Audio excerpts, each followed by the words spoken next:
Hello student, मैं engineer SK गिरी और आज हम लोग पढ़ेंगे इलेक्ट्रिक चार्ज का लेक्चर नंबर 11।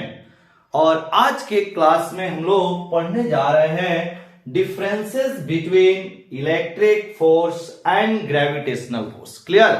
तो चलिए वीडियो का स्टार्ट करते हैं। हम लोग दोनों के बीच की जो डिफरेंसेस है इनसे हम लोग आज का क्लास स्टार्ट करेंगे। तो इसमें हमने क्या किया, दो पार्ट में इसको डिवाइड कर दिया। पहला, इधर हमने लिखा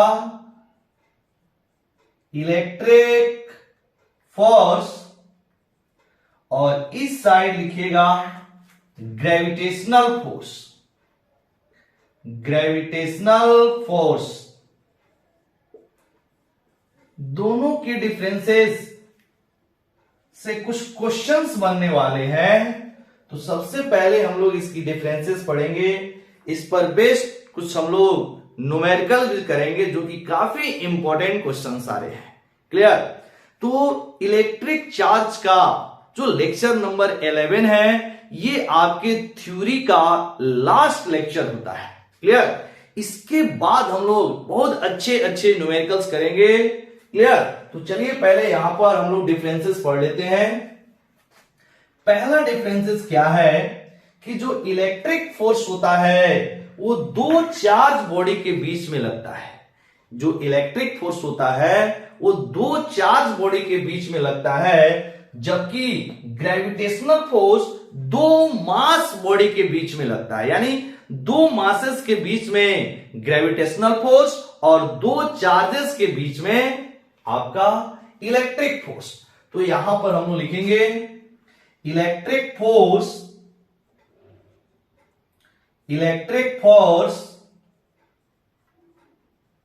acting between two charge body.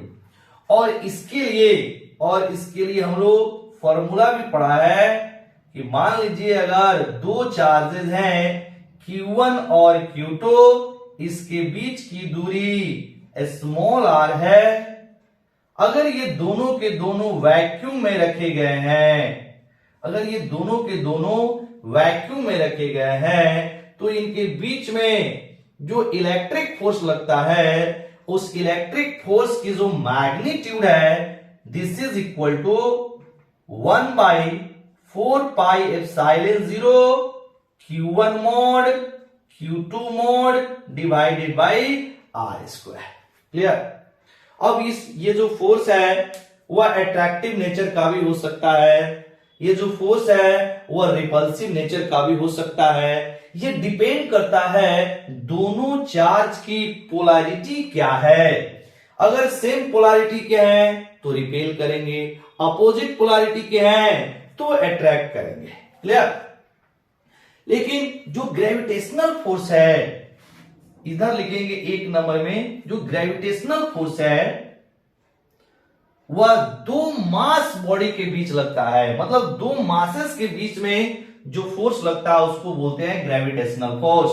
तो यहां लिखेंगे gravitational force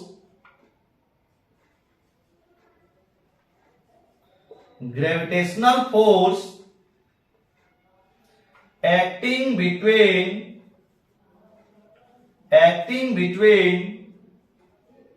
two masses।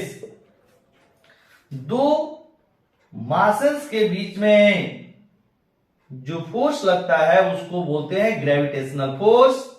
Suppose दो मास है M1 और M2, अगर इसके बीच की डिस्टेंस r है तो इसके बीच में जो फोर्स लगेगा उसे ग्रेविटेशनल फोर्स बोलेंगे। इसको हमने Fg से लिखा, this is equal to capital G M1 M2 by R square.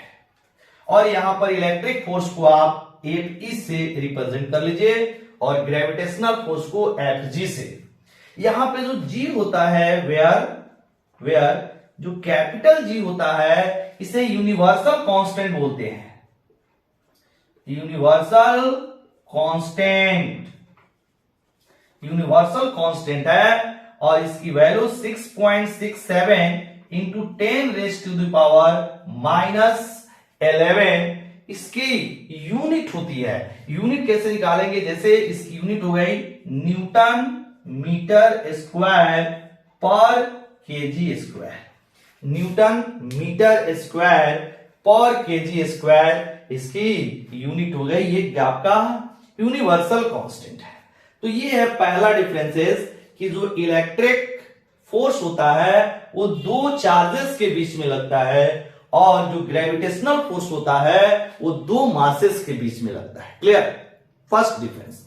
Second difference क्या है कि जो इलेक्ट्रिक फोर्स होता है वह अट्रैक्टिव नेचर का भी हो सकता है या फिर रिपल्सिव नेचर का भी हो सकता है। वो डिपेंड करता है चार्ज की पोलैरिटी क्या है। बट जो ग्रेविटेशनल फोर्स है वह हमेशा अट्रैक्टिव नेचर का होता है। ग्रेविटेशनल फोर्स कभी रिपल्सिव नेचर का नहीं होता है, यानी दो मास में कभी भी रिपल्सन नहीं होता है, हमेशा यह एक दूसरे को अट्रैक्ट करता है। क्लियर, तो ये है इसकी सेकेंड डिफरेंसेस। ठीक है, तो यहां पर हम इसके बाद सेकेंड डिफरेंसेस लिख रहे हैं। सेकेंड नंबर आप लोग पॉज करके नोट्स बनाएंगे, नोट्स खुद से बनाइए। हमने आपको बोला है कि इस चैनल पर 12th के सारे सिलेबस, 11th के सभी सिलेबस आपको कवर अप किए जाएंगे और वो भी बेसिक पूरी थ्योरी और न्यूमेरिकल के साथ। छोटे से छोटे आपको यहाँ पे थ्योरी भी मिलेंगे, बड़े से बड़े आपको थ्योरी मिलेंगे, छोटे छोटे क्वेश्चंस आपके होंगे न्यूमेरिकल्स में और बड़े बड़े क्वेश्चंस भी आपको इस चैनल पे मिलेंगे। मतलब हमारे कहने का मतलब है इस चैनल पे आपको एकदम बेसिक से जीरो लेवल से हाई लेवल तक ले जाया जाएगा। इसलिए इस चैनल को आप सब्सक्राइब करेंगे, अपने फ्रेंड सर्कल में इसको ज्यादा से ज्यादा शेयर करेंगे ताकि बाकी को भी इस चीज की बेनिफिट मिले। अब देखिएगा सेकंड डिफरेंसेस जो है, सेकंड डिफरेंसेस क्या है कि जो इलेक्ट्रिक फोर्स होता है वो दोनों नेचर का होता है। दी nature of electric force, the nature of electric force is attractive and repulsive both, ये दोनों नेचर का होता है। अट्रैक्टिव और रिपल्सिव बोथ दोनों नेचर का होता है। The nature of electric force is attractive and repulsive both। लेकिन जो ग्रेविटेशनल फोर्स होता है अगर इसको 2 नंबर में लिखे तो सिर्फ ये अट्रैक्टिव नेचर का होता है। मतलब यहां पे लिखेंगे ग्रेविटेशनल फोर्स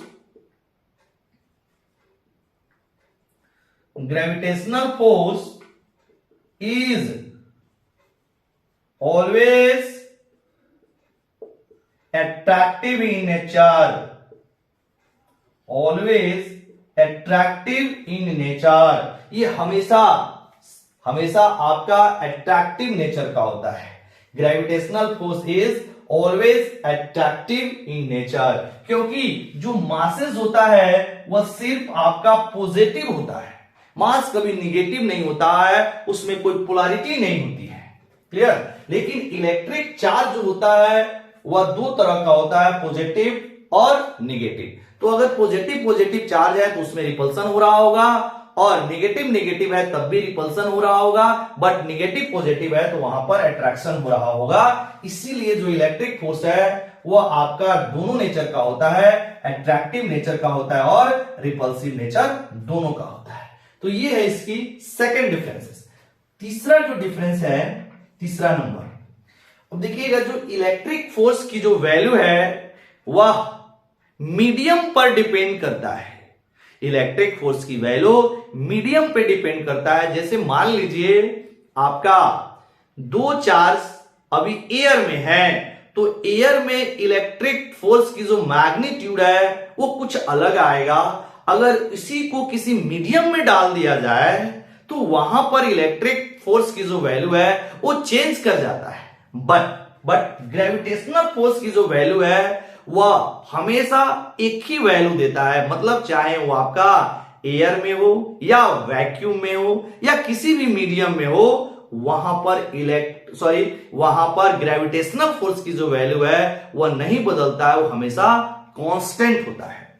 तो इसका मतलब क्या है कि जो इलेक्ट्रिक फोर्स है, इलेक्ट्रिक फोर्स की वैल्यू मीडियम पर डिपेंड करता है, लेकिन ग्रेविटेशनल फोर्स की जो वैल्यू है वो मीडियम पर डिपेंड नहीं करता। ये इसकी तीसरी डिफरेंस है। यहां आप लिखेंगे द मैग्नीट्यूड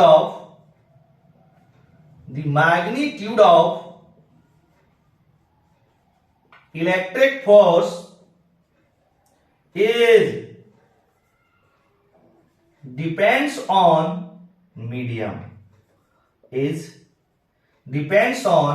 मीडियम, और यहां पर लिखेंगे the magnitude of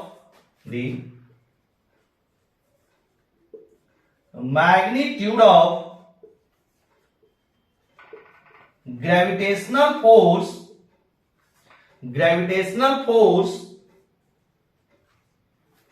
does not depends on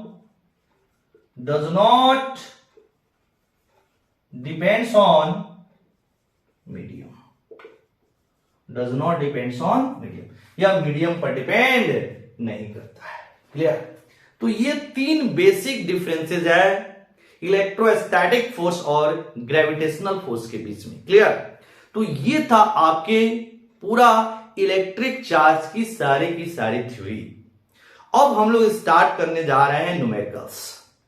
हमने आपको electric property of electric charge की न्यूमेरिकल प्रीवियस वीडियो में हमने करा दिया है, वहां से आप देख सकते हैं।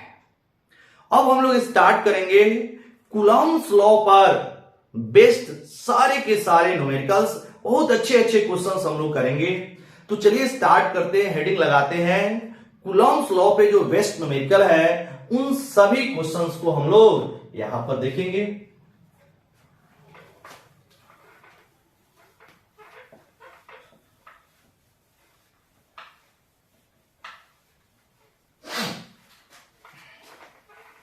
हेडिंग लगाएंगे न्यूमेरिकल्स।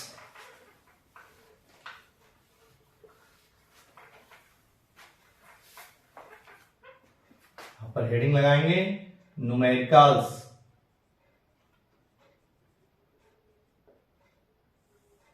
और ये जो न्यूमेरिकल्स है वो बेसिकली आपको कूलॉम्स लॉ पर बेस्ड क्वेश्चंस है ना। पहला क्वेश्चंस हम लोग पहले इस क्वेश्चन को पूरी अच्छी तरह सॉल्व करेंगे। इस क्वेश्चन को अच्छी तरह सॉल्व करेंगे, समझेंगे, उसके बाद में जो रिजल्ट आएगा उसे बिल्कुल याद कर जाना है। क्योंकि ये जो क्वेश्चन है मैक्सिमम टाइम ऑब्जेक्टिव में आते हैं, इसीलिए पहले इस क्वेश्चन को हम लोग सॉल्व करना सीख लेंगे। उसके बाद जो भी रिजल्ट आएगा उस रिजल्ट को याद करेंगे, क्योंकि उसमें सारी वैल्यूज कांस्टेंट हैं, वो बदलने वाले नहीं हैं। क्वेश्चन क्या है चलिए देखते हैं। Question number 1, find the ratio of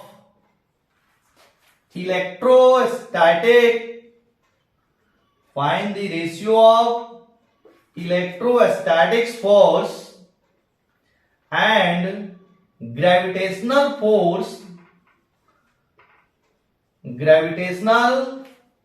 force acting between two electrons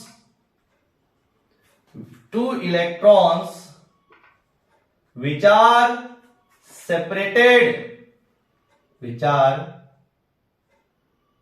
separated by some distance। ये है क्वेश्चन। बोल रहा है कि दो इलेक्ट्रॉन अगर कुछ दूरी पर रखे गए हैं तो इनके बीच लगने वाली जो इलेक्ट्रोस्टैटिक फोर्स है और ग्रेविटेशनल फोर्स है, इसकी रेशियो क्या होगी। ये क्वेश्चन हम लोग को सॉल्व करना है। चलिए स्टार्ट करते हैं सॉल्यूशन। पहले हम लोग अच्छी तरह इसको समझेंगे, उसके बाद हमने बोला है इसको बिल्कुल याद कर जाना है। मैक्सिमम टाइम ये जो क्वेश्चन है ऑब्जेक्टिव में आते हैं, तो वहां पे सॉल्व करने की कोई जरूरत नहीं है, क्योंकि जो भी वैल्यूज है सारे के सारे कांस्टेंट वैल्यू है, आप रखेंगे ये कभी चेंज होने वाला नहीं है। देखिएगा, मान लीजिए हमारे पास दो इलेक्ट्रॉन आर डिस्टेंस पर रखे गए हैं। यहां पर एक इलेक्ट्रॉन, दूसरा इलेक्ट्रॉन यहां पर है। दोनों के बीच की जो डिस्टेंस है वो हमने ले लिया स्मॉल आर। क्वेश्चन में डिस्टेंस नहीं दिया है, हमने अपने से सपोज कर लिया कि both electrons are separated by distance small R. Both electrons are separated by distance small R. अब देखिएगा, इलेक्ट्रॉन के पास चार्ज भी होता है और इलेक्ट्रॉन के पास मास भी होता है। तो चार्ज के कारण जो फोर्स लगेगा उसको बोलेंगे इलेक्ट्रोस्टैटिक फोर्स, और मास के कारण जो फोर्स लगेगा वो हो जाएगा ग्रेविटेशनल फोर्स। यहां पर ग्रेविटेशनल फोर्स अट्रैक्टिव नेचर के होंगे, लेकिन जो आपका इलेक्ट्रोस्टैटिक फोर्स है वो रिपल्सन नेचर के होंगे। क्लियर? तो दोनों की सबसे पहले हम लोग मैग्नीट्यूड निकालेंगे और तब जाके इसका रेशियो लेंगे, है कि नहीं? तो यहां पर ये इलेक्ट्रॉन है, इसकी चार्ज मान लीजिए इसको Q1, इसकी चार्ज हो जाएगी -1.6 इंटू 10⁻⁻19 कूलम, और ये हो जाएगा आपका Q2, इसकी भी वैल्यू -1.6 इंटू 10⁻⁻19 कूलम। इसकी जो मास है वो M1 बराबर हो जाएगा 9.1 into 10⁻⁻31 kg, and M2 is equal to 9.1 into 10⁻⁻31 kg। तो इसकी मास और इसकी चार्ज हमने ले लिया। हम लोग इसकी जो डिस्टेंसेज है वो स्मॉल आर सपोज कर लिया। अगर लिखना चाहते तो लिख सकते हैं, यहां पर लिखिए suppose both electrons are separated by distance a small r and it is placed in air। Medium का भी कहीं भी जिक्र नहीं है, तो आप खुद से सपोज कर लिए कि दोनों के दोनों कहां पे रखे गए हैं, एयर में रखे गए हैं। यहां पे लिख सकते हैं and both are placed in air. इससे हमें एक फायदा होगा कि जो फोर्सेस निकालेंगे वो एयर में निकालेंगे इलेक्ट्रोस्टैटिक्स के लिए। ग्रेविटेशन के लिए तो कोई जरूरत ही नहीं है, वो मीडियम पे डिपेंड करता नहीं है, अभी हम लोग देखा। तो यहां पे हम लोग चलते हैं, सबसे पहले इलेक्ट्रोस्टैटिक्स फोर्स निकालते हैं। यहां पे लिखेंगे नाउ फ्रॉम कूलम्स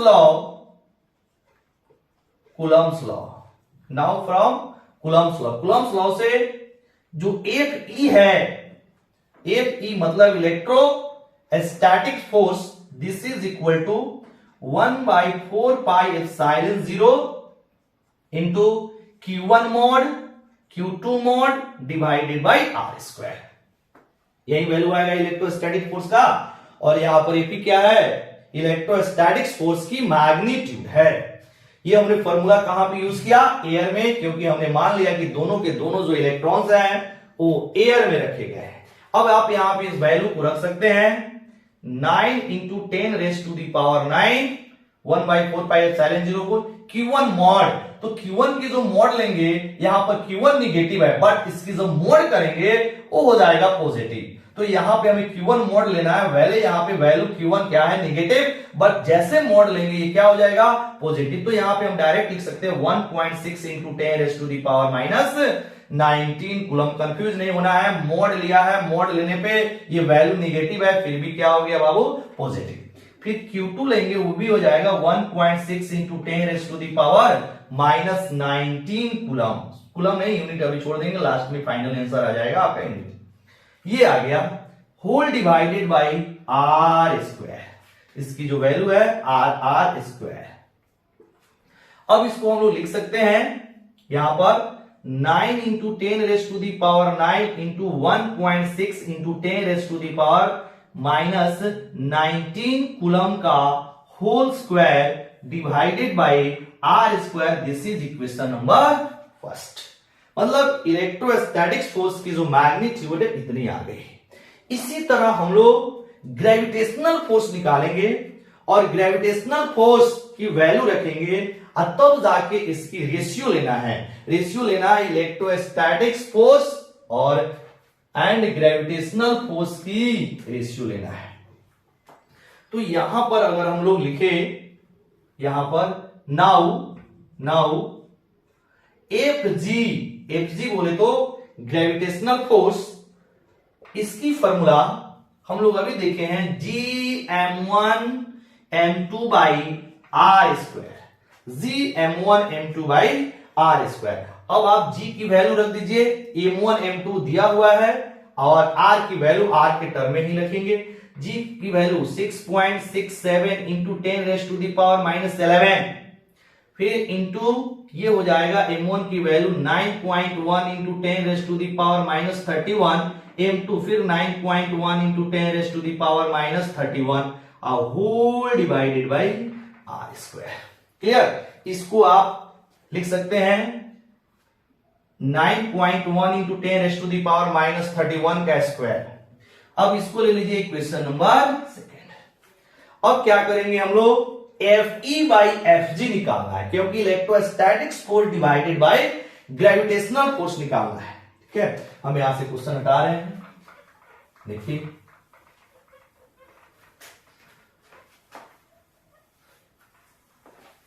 चलिए अब यहां पे लिखेंगे नाउ Fe बाई एफ जी। तो आपका जो Fe की वैल्यू है यहां से Fe की value 9 into 10 raise to the power 9 into 1.6 into 10 raise to the power -19 का whole square, whole divided by R square, फिर से डिवाइडेड बाई, अब ये वैल्यू एफ जी की वैल्यू कितना आ जाएगा 6.67 into 10 raise to the power -11 into 9.1 into 10 raise to the power -31 का whole square divided by R square. यहां से आर स्क्वायर ये कट जाएगा। क्लियर? अब ये जो वैल्यू है this is equal to 9 into 10 raise to the power 9 into 1.6 into 10 raise to the power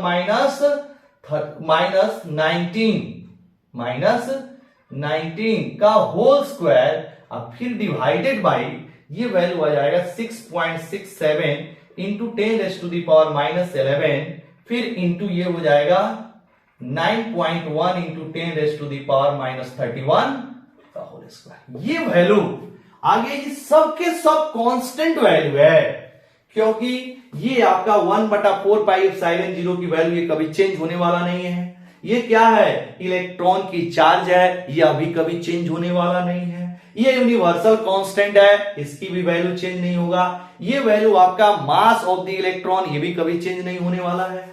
तो ये कांस्टेंट वैल्यू है। जब इसको हम लोग सॉल्व करते हैं, जब इसको हम लोग सॉल्व करेंगे तो कुछ वैल्यू आएगा।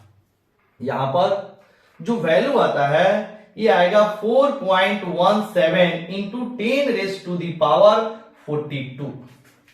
1.47 into 10 raise to the power 42 ये वैल्यू आ गई। यही है इसकी इतना डिवाइडेड बाई 1, मतलब जब सॉल्व करेंगे तो इतना डिवाइडेड बाई 1 हो जाएगा। तो जो टोटल वैल्यू है Fe बाई एफ जी, यानी कि जो इसकी रेशियो है वह 4.17 into 10 raise to the power 42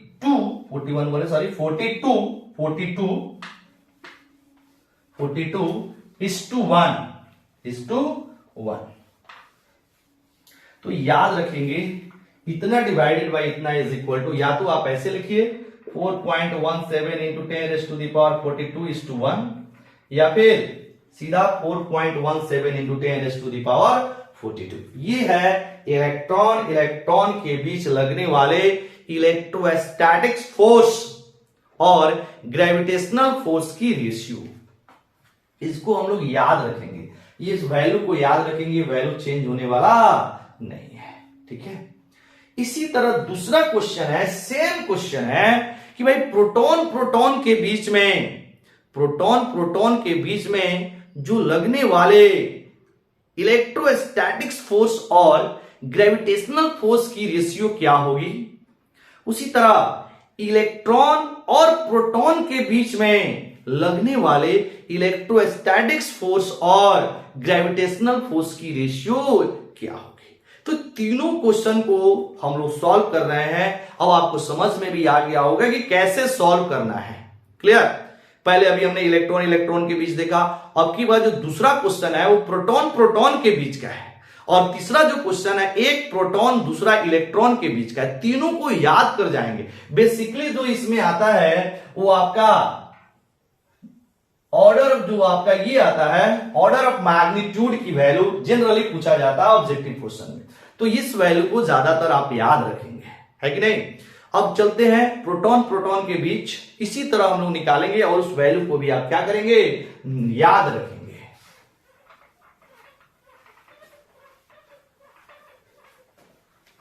second number,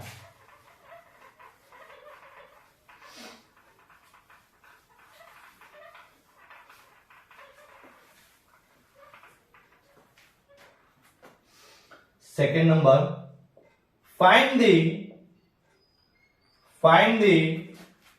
ratio of electrostatic force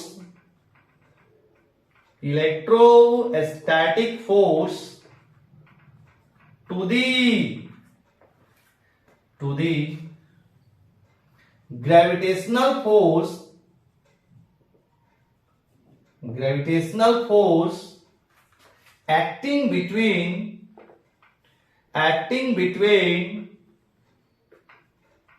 two protons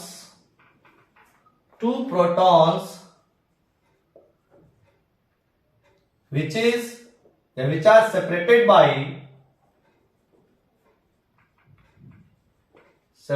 by some distance।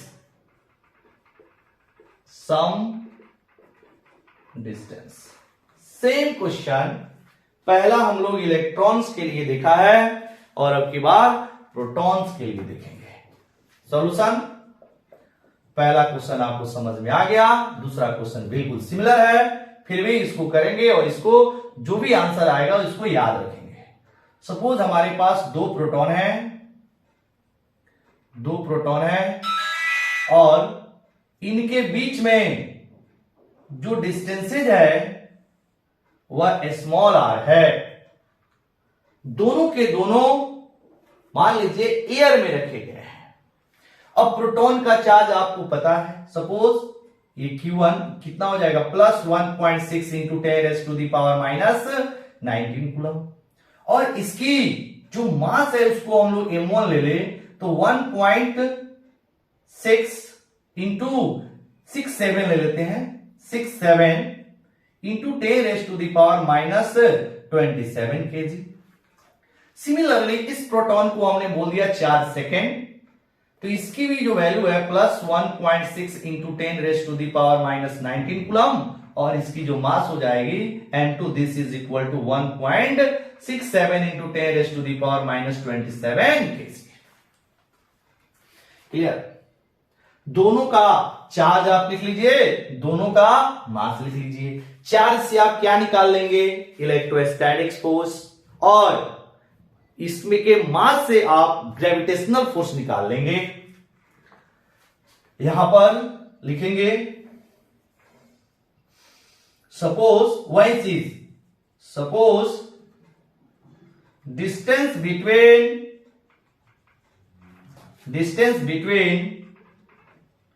both protons are small r and it is, yeah, they are placed in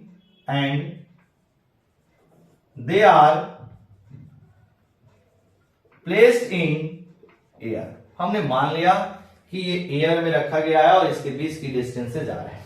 फिर से लिखेंगे now, अब direct electrostatics force from Coulomb's law क्या हो जाएगा, 1/4 pi epsilon 0 Q1 mod Q2 mod बटा में R square, इसकी वैल्यू रखा जाए 9 into 10 raise to the power 9, Q1 1.6 into 10 raise to the power minus 19 coulomb, Q2 1.6 into 10 raise to the power minus 19 coulomb divided by R square. अब देखना Q1 mod, Q1 already positive है, positive का mod positive होगा, Q2 positive है, positive का mod positive होगा। Solve करेंगे same value आएगा जो इलेक्ट्रॉन के लिए आया था, 9 into 10 raise to the power 9 into 1.6 into 10 raise to the power minus 19 का whole square divided by R square. Similarly इसके लिए आप FG निकालिए, FG is equal to G M1 M2 बटा R स्क्वायर। G की value 6.67 into 10 raise to the power minus 11 into 1.67 into 10 raise to the power minus 27, फिर से M2 1.67 into 10 raise to the power minus 27 whole divided by R square.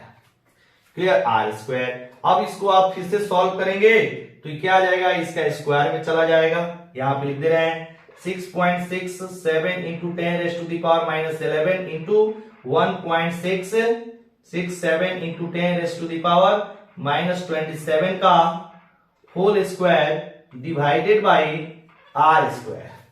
अब इसको मान लीजिए equation number 2 और यहां से जो Fe की वैल्यू आया इसको ले लीजिए इक्वेशन नंबर 1। फिर से क्या करेंगे, Fe बाई Fg इक्वेशन 1 को इक्वेशन 2 से डिवाइड कर दीजिए, Fe बाई Fg आ जाएगा, इसकी वैल्यू सॉल्व करेंगे, आंसर आ जाएगा। इसको भी याद रखेंगे, ये भी वैल्यू कभी चेंज होने वाला नहीं है, यानी प्रोटॉन का चार्ज कभी चेंज नहीं होगा, प्रोटॉन का मास कभी चेंज नहीं होगा, तो जो वैल्यू चेंज नहीं होने वाले होते हैं उसको आप याद कर जाइए ताकि ऑब्जेक्टिव क्वेश्चन आए तो ध्यान से बने क्वेश्चन। लिखेंगे now Fe by Fg is equal to, मतलब इक्वेशन 1 डिवाइडेड बाई इक्वेशन 2 क्या हो जाएगा, 9 into 10 raise to the power 9, ये हो जाएगा आपका 1.67 into 10 raise to the power, sorry 67 है, 1.6 क्योंकि हम लोग निकाल रहे हैं Fe, 1.6 into 10 raise to the power minus 19 का whole square divided by R square. फिर से इस पूरे को क्या करेंगे, डिवाइड कर देंगे किससे, तो यहां पर वैल्यू है 6.67 into 10 raise to the power minus 11 into 1.67 into 10 raise to the power minus 27 का whole square whole divided by R square. So नीचे वाला को मिटा दे रहे हैं। अब देखिएगा आपको फिर से यहां पर R स्क्वायर से R स्क्वायर कैंसिल हो जाएगा, R स्क्वायर से R स्क्वायर बाबू कैंसिल हो जाएगा, क्या बचेगा 9 into 10 raise to the power 9 into 1.6 into 10 raise to the power minus 19 का whole square divided by 6.67 into 10 raise to the power minus 11, फिर into 1.67 into 10 raise to the power minus 27 का whole square. जब इसको आप solve करेंगे, ये सारे के सारे वैल्यूज कांस्टेंट है, जब इसको आप सॉल्व करेंगे तो 1 point something into 10 raise to the power 26, 1.2 into 10 raise to the power 36 divided by 1। Ratio लेना चाहते हैं तो 1.2 into 10 raise to the power 36 ratio 1। तो आपको बेसिकली क्या याद रखना है, इसकी पावर को याद रखना है कि भाई प्रोटॉन प्रोटॉन के बीच में जो आपका इलेक्ट्रोस्टैटिक्स फोर्स और ग्रेविटेशनल फोर्स की जो रेशियो होती है वो 10 रेस टू दी पावर 6 के ऑर्डर का होता है। क्लियर। इसी तरह आपका जो तीसरा क्वेश्चन है वह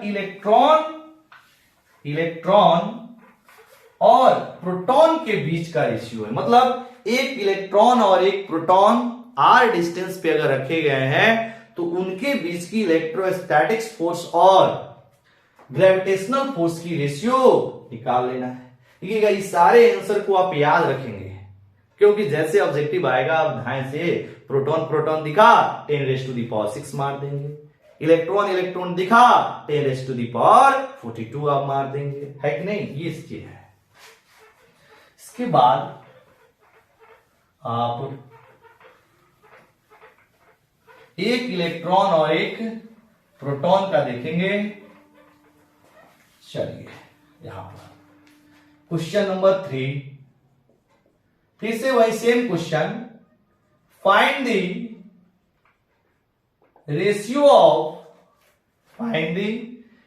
of one proton and one electron, sorry, एक सेकेंड, लैंग्वेज गलत हो रहा है। Find the ratio of electrostatics force and gravitational force, या to the gravitational force acting between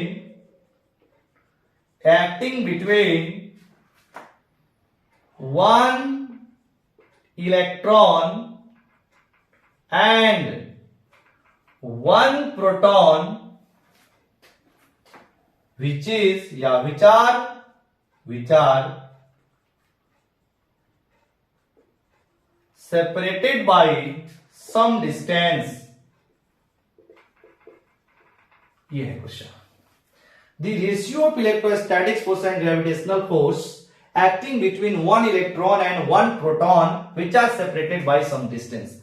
एक इलेक्ट्रॉन और एक प्रोटॉन एक दूसरे से अगर कुछ दूरी पर है तो इनके बीच में लगने वाले इलेक्ट्रोस्टैटिक्स फोर्स और ग्रेविटेशनल फोर्स की रेशियो। फिर से क्या करेंगे, सेम स्टाइल बनाने का, एक इलेक्ट्रॉन लीजिए और r दूरी पर एक प्रोटॉन को रख दीजिए, प्रोटॉन को रख दिया हमने। इलेक्ट्रॉन पे जो चार्ज है उसको Q1 ले लीजिए, -1.6 इंटू 10⁻⁻⁻19 कूलम्ब। उसी तरह जो प्रोटॉन के चार्ज है इसको Q2 ले लीजिए, 1.6 इंटू 10⁻⁻19 कूलम्ब। जो इलेक्ट्रॉन के मास है उसे M1 ले लीजिए, 9.1 इंटू 10⁻⁻31 kg, और जो प्रोटॉन के मास है उसे M2 ले लीजिए, 1.67 इंटू 10⁻⁻27 kg। फिर से दोनों के बीच की जो डिस्टेंसेज है वो आर सपोज कर लिया है, दोनों सपोज ये एयर में है। फिर से यहां पे लिख लीजिएगा suppose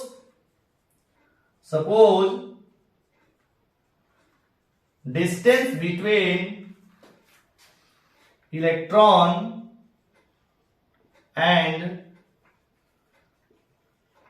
proton is smaller and they are placed in air।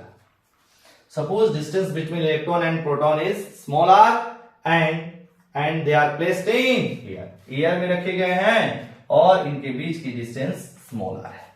क्या करेंगे, फिर से अब इसके बीच निकाल लीजिए। जो इलेक्ट्रोस्टैटिक्स फोर्स है उसकी magnitude from Coulomb's law, electrostatics force की जो मैग्नीट्यूड है उसकी वैल्यू Fe बराबर 1/4πε0 Q1 mod Q2 mod divided by r square.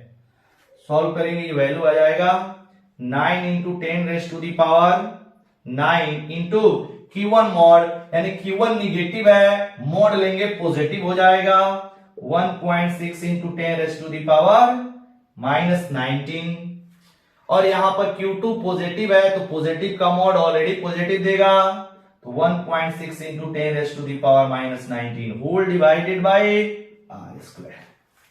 Solve करेंगे तो ये हो जाएगा 9 इंटू 10⁻9 इंटू 1.6 इंटू 10⁻⁻19 का whole square divided by r square, ये वैल्यू आ जाएगी। इसी तरह सिमिलरली Fg जो होगा वो g m1 m2 by r square, this is equal to 6.67 into 10⁻11 into m1 की वैल्यू 9.1 इंटू 10⁻⁻31, ये हो जाएगा mass of the electron 9.1 into 10⁻81, और m2 की वैल्यू 1.67 इंटू 10⁻⁻27। क्लियर। अब डिवाइडेड बाई आर स्क्वायर, इसको ले लीजिए इक्वेशन नंबर 1, इसको ले लीजिए इक्वेशन नंबर 2। क्या करेंगे, दोनों इक्वेशन को डिवाइड कर देंगे, Fe/Fg इसकी रेशियो आ जाएगी। अब यहां से हम इसको मिटा रहे हैं, आप पॉज करके नोट करेंगे। सेम स्टाइल का क्वेश्चन है, इसीलिए इसमें ज्यादा समय लगाने की कोई जरूरत नहीं है। हम सिर्फ आपको ये बता दे रहे हैं इलेक्ट्रॉन इलेक्ट्रॉन के लिए, प्रोटॉन प्रोटॉन के लिए, इलेक्ट्रॉन प्रोटॉन के लिए क्या रेशियो बनता है। Fe/Fg बोले तो इलेक्ट्रोस्टैटिक्स फोर्स और ग्रेविटेशनल फोर्स की रेशियो, इसको आपको याद रखने हैं। यहां पे लिखेंगे now Fe/Fg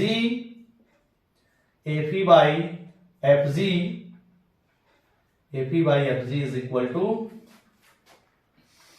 9.1 into 10⁻⁹ into 1.6 into 10⁻⁻19 का whole square divided by R square, फिर से whole divided by 6.67 into 10⁻⁻11 into 9.1 into 10⁻⁻31 into 1.67 into 10⁻⁻27 whole divided by R square. ये आर स्क्वायर से आर स्क्वायर क्या हो जाएगा, कैंसिल हो जाएगा। इसके बाद जो बचेगा उस कांस्टेंट की वैल्यू हम लोग निकाल लेंगे, सभी वैल्यूज कांस्टेंट है। तो ये 9.1 इंटू 10⁻, एक second, I am very sorry, ये 9.1 नहीं बाबू, ये 9 है। यहां पर देखिए 9 है, आई एम वेरी सॉरी, ये आपका 9 है। 9 इंटू 10⁻9, क्लियर। यहां पर 9.1 इंटू 10⁻, आपका 31 है, ठीक है। तो ये आपका 9 है। 9 इंटू 10⁻9 इंटू 1.6 इंटू 10⁻⁻19 का whole square divided by 6.67 into 10⁻⁻11 into 9.1 into 10⁻31 into 1.67 into 10⁻27, ठीक है। ये वैल्यू आ गई। अब इसको हम लोग जब सॉल्व करते हैं, जब इस वैल्यू को सॉल्व करते हैं, ऑल आर कांस्टेंट, सारी वैल्यूज कांस्टेंट है। जब हम लोग इसको सॉल्व करते हैं तो ये वैल्यू आती है 2.4 इंटू 10⁻39, 2.4 इंटू 10⁻39/1। अब रेशियो निकालेंगे तो 2.49 इंटू 10⁻39:1। इस वैल्यू को जब सॉल्व करेंगे, देखिए ये वैल्यू ऑलरेडी कैलकुलेटेड वैल्यू है। आप आसानी से इसको नोट करके घर पे, मतलब आप जो वहां पे पढ़ रहे हैं वहां पे आप इसकी वैल्यू कैलकुलेट कर लीजिएगा। हम इसकी वैल्यू कैलकुलेट कर चुके हैं, सारे बुक्स में भी यही चीज दिया हुआ है, वहां से भी आप देख सकते हैं। क्योंकि ये कांस्टेंट वैल्यू, इसमें ज्यादा दिमाग लगाने की कोई जरूरत ही नहीं है। ये कांस्टेंट वैल्यू है, कैलकुलेटेड वैल्यू है, इसको याद रखना है कि नहीं। तो ये था आपके इंपॉर्टेंट क्वेश्चंस, जिसकी निकालते कैसे ये आपको पता चल गया। अब इसकी डेटा को याद रखेंगे। अब एग्जाम में जब आएगा, मान लीजिए ऑब्जेक्टिव क्वेश्चंस आ गया है, तो इसमें ऐसा नहीं है कि उसको सॉल्व करने जाएंगे ना, इस वैल्यू को याद रखेंगे, क्लियर। और जैसे आपके ऑब्जेक्टिव आएगा वहां पे टिक मार्क लगा लेंगे, सही हो जाएगा। अब हम क्या करते हैं, इसको इकट्ठे एक जगह लिख देते हैं, इलेक्ट्रॉन इलेक्ट्रॉन के बीच, प्रोटॉन प्रोटॉन के बीच, इलेक्ट्रॉन प्रोटॉन के बीच। आप क्या करेंगे, इसको याद रखेंगे, है कि नहीं। चलिए अब इसमें समरी जो है, जो आपने 3 क्वेश्चंस पढ़ा, इस तीनों क्वेश्चन की जो समरी है उसको हम एक जगह लिख दे रहे हैं, या इसको रिजल्ट बोलिए, इसको एक जगह लिख दे रहे हैं नोट करके। यहां पे लिखेंगे नोट, पहला नंबर, फॉर 2 इलेक्ट्रॉन्स, है कि नहीं। अब यहां पे बना भी लेंगे फिगर, r डिस्टेंसेज है, यहां पे एक इलेक्ट्रॉन है, यहां पर एक इलेक्ट्रॉन है, इसके लिए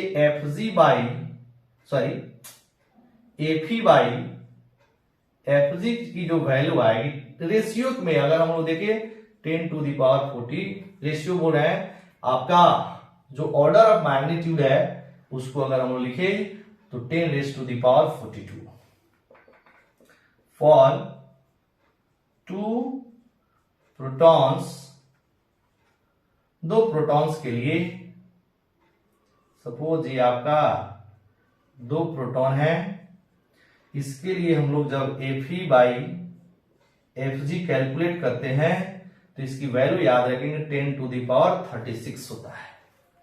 और तीसरा नंबर में फॉर 1 इलेक्ट्रॉन एंड 1 प्रोटॉन, इसके लिए जो वैल्यू आपको याद रखना है, एक इलेक्ट्रॉन और एक प्रोटॉन के लिए जो वैल्यू याद रखना है Fe/Fg की जो वैल्यू आती है वह 10⁻39, इलेक्ट्रॉन के लिए 10⁻42, प्रोटॉन के लिए 10⁻36 और इलेक्ट्रॉन प्रोटॉन के लिए 10⁻39। अब आप यहां से देखिएगा जो इलेक्ट्रोस्टैटिक्स फोर्स होता है ग्रेविटेशनल फोर्स से कितनी स्ट्रॉन्गर है, आप जरा कल्पना कीजिए। यानी इलेक्ट्रॉन के बीच जो इलेक्ट्रोस्टैटिक्स फोर्स है ग्रेविटेशनल फोर्स का 10⁻42 टाइम्स है। बहुत बड़ी वैल्यू है जी, इसको जब सोचेंगे तो बहुत बड़ी वैल्यू है। इसीलिए ग्रेविटेशनल फोर्स का जो इफेक्ट है वो कम होता है with respect to electrostatics force. यहां पर देखने का, जैसे मान लीजिए 2 इलेक्ट्रॉन है, जब 2 इलेक्ट्रॉन है इसके बीच में रिपल्सिव फोर्स लग रहा होगा ड्यू टू इलेक्ट्रोस्टैटिक्स फोर्स, और अट्रैक्टिव फोर्स लग रहा होगा ड्यू टू ग्रेविटेशनल फोर्स। इसकी वैल्यू मतलब जो इलेक्ट्रोस्टैटिक्स फोर्स है इसकी वैल्यू इतना ज्यादा है कि ग्रेविटेशनल फोर्स का असर ही नहीं दिख रहा है। देखिए कितनी जो इनकी रेशियो है कितनी ज्यादा है। यहां पे भी प्रोटॉन के बीच में रिपल्सन हो रहा होगा आपके इलेक्ट्रोस्टैटिक फोर्स के कारण, और ग्रेविटेशनल फोर्स के कारण इसके बीच में अट्रैक्शन हो रहा है, लेकिन इसमें अट्रैक्शन दिखेगा ही नहीं क्योंकि ग्रेविटेशनल फोर्स काफी छोटा है इलेक्ट्रोस्टैटिक फोर्स के रिस्पेक्ट में। इसमें 10⁻36। इसमें क्या होगा, इलेक्ट्रॉन प्रोटॉन के बीच में अट्रैक्शन हो रहा होगा, और अट्रैक्शन हो रहा होगा ड्यू टू इलेक्ट्रोस्टैटिक फोर्स, और ग्रेविटेशनल फोर्स के कारण भी इसमें अट्रैक्शन ही हो रहा होगा। यानी कि इसमें जबरदस्त का अट्रैक्शन होगा इलेक्ट्रोस्टैटिक्स के कारण भी और ग्रेविटेशन के कारण भी। इसकी रेशियो आप देख सकते हैं 10⁻39 के ऑर्डर का होता है। यानी gravitational force is a weaker force. यहां से भी प्रूफ होता है ग्रेविटेशनल फोर्स जो होता है वह वीकर फोर्स होता है with respect to electrostatics force. Clear? तो चलिए आज की वीडियो यही समाप्त करते हैं। नेक्स्ट वीडियो में हम लोग फिर मिलेंगे कूलम्ब्स लॉ पर बेस्ड और भी बहुत अच्छे क्वेश्चंस को लेके। तब तक के लिए वेरी थैंक यू।